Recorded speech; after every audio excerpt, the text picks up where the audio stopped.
Assalamualaikum warahmatullahi wabarakatuh. Waalaikumsalam warahmatullahi wabarakatuh. Perkenalkan, kita dari SMA Negeri 1 Pamekasan. Kita ini ingin mewawancari Bapak tentang tugas ekonomi, yaitu podcast. Perkenalkan, nama saya Raditya Pasa. Perkenalkan, nama saya Ahmad Hasbi Ramadan. Nama saya Muhammad Rafif Nurandra. Saya Torik Ziad Ahmad Al-Ghifari Widyadi. Kakak selamat dari bagian umum.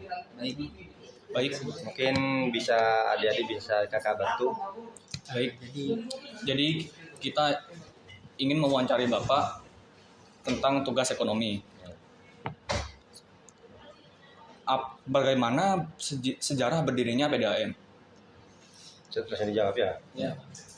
PDAM itu berdiri pada tanggal 28 Januari tahun 81 atau 1981.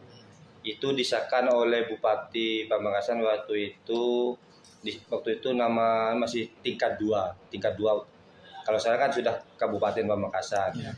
Nama PDAM dari 81 itu sampai tahun 2019 mau ke 2020 itu tetap nama PDAM. Setelah tahun 2020 PDAM itu berubah nama menjadi Perumdam Tirta Jaya yang disahkan pada tanggal 1 Juli tahun 2020. Itu sejarah berdirinya PDAM. Mungkin ada lagi yang adik mau ditanyakan? Baik, Pak. Terus apa saja hari dan waktu operasionalnya PDAM? Kalau PDAM, kalau untuk operasionalnya kita itu 24 jam karena kita di pelayanan. Tapi kalau kantor ini namanya kantor pusat. Kantor pusat itu dari Senin sampai hari Jumat. Kita pulangnya masuk dari jam 7, pulang jam 3. Dan kalau di unit itu, karena di PDAM itu kita menyalurkan air bersih atau air bersih ke pelanggan-pelanggan. Sumber itu dari pagi, ada yang dari pagi, ada yang 24 jam. Ada yang dari pagi start jam 4 sampai jam 9 atau jam 10 malam, tapi ada yang 24 jam PDAM itu. Kita kalau dari sumber kita itu operasinya 24 jam. Tapi PDAM itu ada 6 unit. Yang pertama Pasian, Larangan, Galis, Pademau, Telanakan, dan Propo. Itu biar kita mempermudah di bagian unit-unit itu untuk menyalurkan air bersih kepada pelanggan-pelanggan di Kabupaten Pamekasan khususnya gitu. Mungkin ada lagi? Siapa? Terus untuk Bapak sendiri, bagaimana status pegawai Bapak di perusahaan ini? Kalau saya di sini status karyawannya kakak atau bapak itu karyawan tetap di sini. Dan di sini seluruh karyawan PDAM atau Perumdam Tirta Jaya itu semuanya 90 karyawan. 88 itu karyawan tetap termasuk saya, dan 2-nya itu kontrak. Di situ ada 2 yang kontrak di sini. Ya itu, mungkin ada yang mau ditanyakan lagi. Terus mulai kapan Bapak bergabung di perusahaan PDAM ini?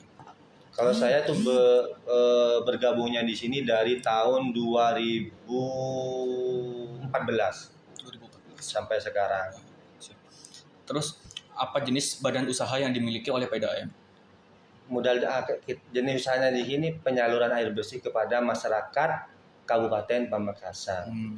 Khususnya kabupaten, yaitu yang teraliri atau yang ada PDAM-nya atau ada Perumdam Tirta Jaya-nya di sini tuh yang tadi ada 6 unit itu. Pasian, Larangan, Galis, Pademau, Telanakan, dan Propo. Yaitu. Mungkin ada lagi. Selama Bapak kerja di sini tuh kira-kira ada tantangan nggak dalam kerja dan bagaimana cara mengatasi? Pasti, kalau masalah tantangan itu pasti, apalagi di pelayanan dari aduan masyarakat air yang tidak mengalir, karena kita itu hidup air itu tidak 24 jam, karena air di sini saluran air ke pelanggan-pelanggan itu tidak 24 jam, tidak seperti PLN, karena kita harus terbagi-bagi gitu. Mungkin ada lagi. Yang terakhir, Pak, apa pesan-kesan untuk kita para pelajar? Ya, untuk adik-adik, belajarlah yang giat, karena masa depan adik-adik yang menentukan. Belajar, yang utama belajar. Yang menyesal itu bukan orang tua atau siapapun, adik sendiri. Kalau adik belajar insya Allah sungguh-sungguh, nanti hasilnya juga akan yang terbaik. Ya itu. Ya. Terima kasih Pak untuk untuk jawabannya atas wawancara kita. Kita dari SMA Negeri 1 Pamekasan berterima kasih banyak untuk Bapak. Ya, ya, Baik Pak. Wassalamualaikum warahmatullahi wabarakatuh. Waalaikumsalam warahmatullahi wabarakatuh.